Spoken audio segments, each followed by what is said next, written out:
One's ready. One's ready. Go!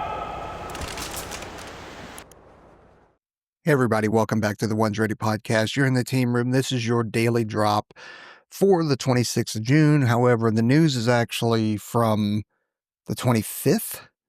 They dropped it late at night. So I'm just now seeing it this morning. So I don't know if they're going to drop more or not later on today, but we'll go from there. But this is brought to you by Attack Elite. If you guys go to onesready.com, top right-hand side where it says prep, it'll drop down and it'll say partner discounts. If you go to the second one, you'll see Attack Elite. If you click on any of those links, it'll take you to their site. And if you have pop-up blockers disabled, a pop-up will show up and it is going to generate a discount code for you guys so that you can get any kind of swag and gear and all that kind of stuff that you need to train for the pipeline at a discount. They've got rocket fins, booties. That we actually learned this because it was an assumption on our part. But if you buy rocket fins, you need booties as well. Okay. And make sure you get the right size. And they have all the sizing and stuff like that on there. You don't wear fins without booties or Chuck T's, basically. So make sure you get that. They've also got high volume masks, smartwatches, Alice rucks, and all that kind of stuff. Everything that you need to train for any kind of pipeline that you're going into. And again, make sure you get that discount. All right, this is over to the joint news. CENTCOM leader highlights need for oh my goodness. Let's try that again. CENTCOM leader highlights need for technology to target underground sites.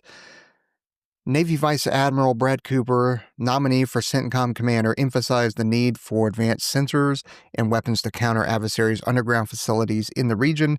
He noted that groups like Hamas, Hezbollah, Houthis, and Iran are increasingly using underground sites to evade U.S. air power, posing a significant challenge. Yeah, that's a good way to hide what you're doing and develop things, without a doubt. Next, Iran remains security threat despite airstrikes, CENTCOM warns. Vice Admiral Brad Cooper stated that Iran retains significant tactical capabilities despite recent U.S. and Israeli operations degrading some of its military strength. He highlighted Iran's role as a primary source of the regional instability and global terrorism, stressing that deterring Iran remains a top priority. Yeah, I mean, they're a source of a lot of the terrorism that goes on in this world. Next, Missile Defense Agency's long-range radar tracks ICBM test target. The Missile Defense Agency's long-range discrimination radar successfully tracked an ICBM-like target during a test delayed from 2022 due to COVID-related issues. What a waste of time. And developmental challenges. The radar, alongside the upgraded early warning radar, supports Homeland Defense by distinguishing ICBMs from decoys and tracking hypersonic missiles, which we've talked about it before. Hypersonic missiles are a significant problem for any kind of air defense system. And we are behind in the fact that when they talk about developmental challenges, I'm sure that there were challenges in developing it, but in reality, it was probably all based off COVID. All right, next, military domestic violence convictions increase after commanders removed from the process. Court-martial convictions for domestic violence in military, particularly in the Air Force, have risen significantly since commanders were removed from the decision in 2023 per the Military Justice Improvement Act. Independent counsel offices and grants from Army Emergency Relief and Air Force Aid Society support affected families, though underreporting remains a concern. Yeah,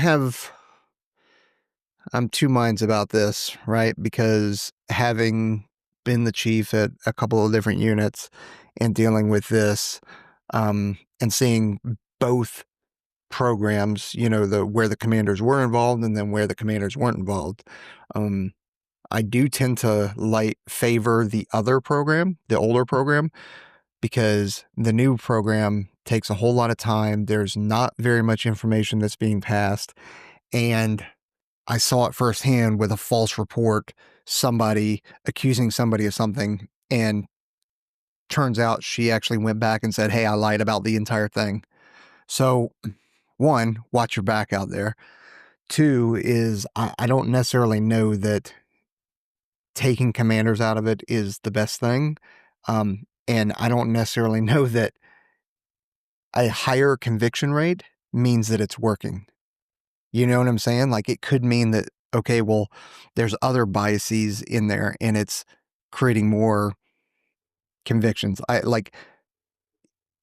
If you were to build this and you say, hey, the goal is more convictions, well, of course you're going to get more convictions because you're trying to wreck people instead of getting the truth, right? It's kind of like when police officers are trying to close a case and they try and get you to admit it, that you did something even though you didn't, and so they coerce you into it, and then you go, okay, yeah, well, man, maybe I did do it.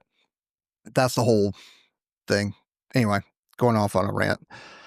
Next, female troops played key roles in B-2 and submarine strikes on Iran. We talked about this yesterday. Female airmen and sailors were integral in the Operation Midnight Hammer, with women serving as B-2 bomber pilots on a submarine launching cruise missiles against Iranian nuclear facilities. Defense Secretary Pete Hegseth earlier comments praising our boys raised concerns, though he later clarified support for women in combat roles. Good God, people. You will pick apart everything. I talked about it yesterday. Actually, never mind. I did talk about this yesterday, but it was on a members only. So if you guys aren't tracking, he said, hey, our boys are on the way home. And I think it's ridiculous to be upset about that, because when he's saying our boys or our guys or whatever, it's just like you walking around, hey guys, come on in here. And there's women in there. It's guys can be men and women. Our boys, I get it. It's a little bit more gender, but it's not excluding. It's like using the word dude. I use dude for everybody, whether it's a chick, a freaking guy, it doesn't matter, right? It can be used. We got to find other things to be upset about other than that. All right, Air Force news. Air Force releases footage of B-2s preparing for Iranian strike mission. The Air Force released video showing B-2 Spirit bombers departing Whiteman Air Force Base for airstrikes against Iran, described as the largest B-2 sortie in U.S. history. The operation involved over 125 aircraft and 75 precision munitions, with bombers returning on Sunday. And again, congrats to them for a successful mission. Experience of record-setting B-2 bomber pilots. Retired Air Force pilots described a 44-hour B-2 mission or sortie. Dude, 44 hours, jeez. During Operation Enduring Freedom, highlighting the physical and logistical challenges of extended missions. A cot was used for brief rest periods, and the mission set a record after pilots were redirected to drop additional bombs in Afghanistan. Those guys do some seriously long sorties. Like the Operation Midnight Hammer was, I think, 37 hours is what they were flying for. Plus, that doesn't count all the pre-brief stuff, all the mission planning. Like, they get prescribed go pills, which is basically speed, to make sure that they don't fall asleep and that they're alert for the mission and flying operations. Next, the Air Force considers a 2-mile run for physical fitness assessment. The Air Force is finalizing updates to its physical fitness assessment, with Chief Master Sergeant David Flosey suggesting a potential 2-mile run requirement. Flosey emphasized the need for combat-ready airmen, reflecting the service's focus on operational readiness. For all you people that are upset about it, cry me a freaking river. 2 miles. It's all it is. It's 2 miles twice a year. Like, it is all to make you better. It is all to make our force better. It is all to make you look better in uniform as well, and help you cognitively and physically. And it'll be less money and less drain on our taxpayers and on our system if you can actually be healthier. What a novel concept, you little complaining baby back bitches. Next, Minot Air Force Base faces a squirrel invasion. Minot Air Force Base is addressing an infestation of Richardson ground squirrels, with officials coordinating traps and pest control efforts. Residents are encouraged to assist, while public reactions range from concerns to humorous suggestions about using base aircraft against the squirrels. All right, well, I guess that made Department of the Air Force news.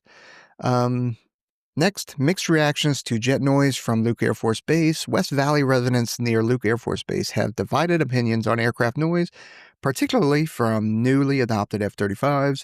Some residents find the noise disruptive, while others welcome it as a sign of military activity, with realtors required to disclose proximity to the base. Just like Nellis, Luke Air Force Base was there before all of those houses were there. So residential areas encroached on the base. The base was there first. Besides, don't you want our men and women actually training to fight? Those sounds that you're hearing are the sounds of freedom. Get up for it. Next up is Space Force news. Space Development Agency launches first experimental tactical SATCOM, or satellite communications satellite. The Space Development Agency launched its first Dragoon satellite, a prototype for a tactical delivery system, 4 months ahead of schedule from Vandenberg Space Force Base. The satellite is part of the Tranche 1 demonstration and experimentation system, enhancing the proliferated warfighter space architecture. It's a lot of big words. I don't really know what it means, but that's cool. Space Rapid Capabilities Office to launch first full satellites. The Space Rapid Capabilities Office plans to launch its first complete satellites within the next year, focusing on space domain control. The office is developing about a dozen programs emphasizing maneuverability and logistics for future satellite operations.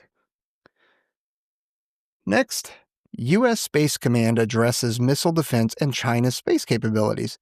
General Stephen Whiting discussed U.S. Space Command's collaboration on the Golden Dome Missile Defense Initiative and concerns about China's rapidly advancing space-based kill web. He highlighted partnerships with Australia and the need for commercial augmentation space reserves. Well, wouldn't that be awesome if we didn't start canceling SpaceX contracts and stuff like that because of some incompetent prick named Sergio Gore? Right? And not just his contracts, but also, wouldn't it be great if we had Jared Isaacman as the NASA administrator to, do this, take America into not space, but help us regain the lead in the space race instead of torpedoing Jared Isaacman's nomination by President Trump. Like, maybe we need to there are other people doing, pieces on Sergio Gore, but if you guys haven't looked into him, like, he is a shady character. Shady. Like, he is a snake in the grass. Next, Vandenberg Space Force Base opens new public museum. Vandenberg Space Force Base opened the Space and Missile Technology Center, relocated to the former Marshala Ranch golf course site. The museum aims to inspire through exhibits on the base's history and facilitate STEM education for guardians, airmen, and the community. Cool. All right, these are of interest. Early intel suggests U.S. strikes did not destroy Iran's nuclear sites. An early U.S. intelligence assessment indicates minimal damage to Iranian nuclear facilities from Saturday's airstrikes, with enriched uranium likely moved beforehand. Would that surprise you? It wouldn't surprise me. We've been warning them, and if they knew they weren't going to adhere to the warnings, I would have moved my stuff too. The White House dismissed these claims, asserting the strike significantly impacted Iran's nuclear program, while Defense Secretary Pete Hegseth described facilities as heavily damaged. I don't doubt that they were heavily damaged. That's not the question. The question is was their uranium enrichment facility and the uranium damaged and destroyed? Like, that's the question. That is part of your BDA, your battle damage assessment. We know that we got good BHA, battle hit assessment, because we know that we hit it. It's just the damage and the level of damage. Next, Trump administration delays classified briefings on Iran strikes. The Trump administration postponed classified briefings on Operation Midnight Hammer and a proposed Israel-Iran ceasefire, rescheduling them for later in the week. Lawmakers, including Senator Chuck Schumer, criticized the delay and debated the need for congressional authorization to do airstrikes. Senator Schumer, you should know better. He is not required to get congressional authorization to do an airstrike. If we wanted to invade, yes, that is what is required. However, historically, we haven't even followed that anyway. So, but no, to do an airstrike, he does not have to run everything by you.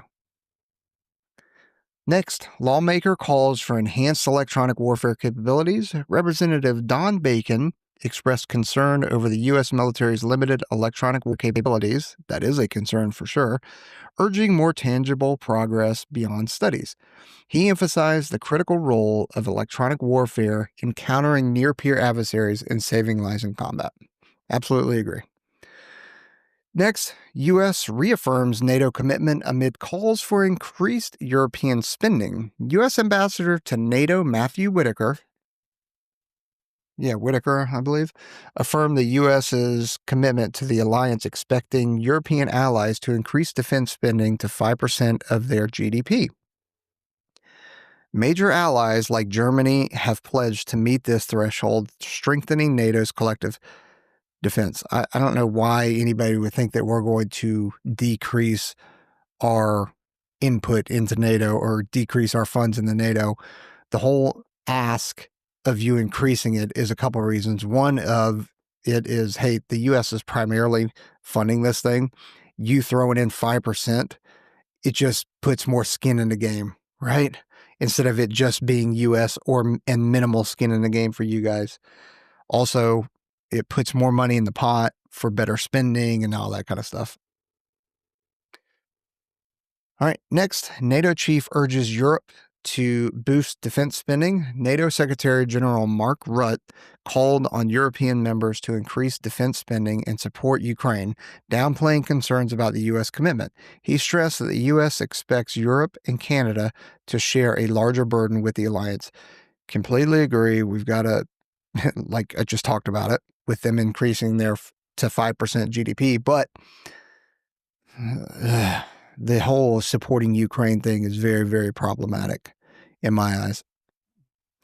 The UK to purchase F-35s and join NATO's nuclear mission.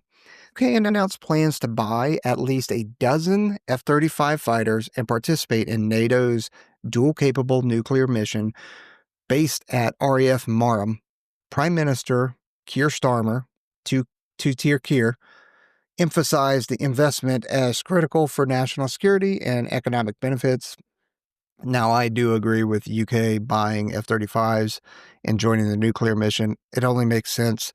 We are probably their closest allies, and that goes both ways. And us having interoperable aircraft, software, capabilities, et cetera, is important to making sure that we're successful and able to take on any threat that exists. Lastly, Trump facilitates Israel-Iran ceasefire.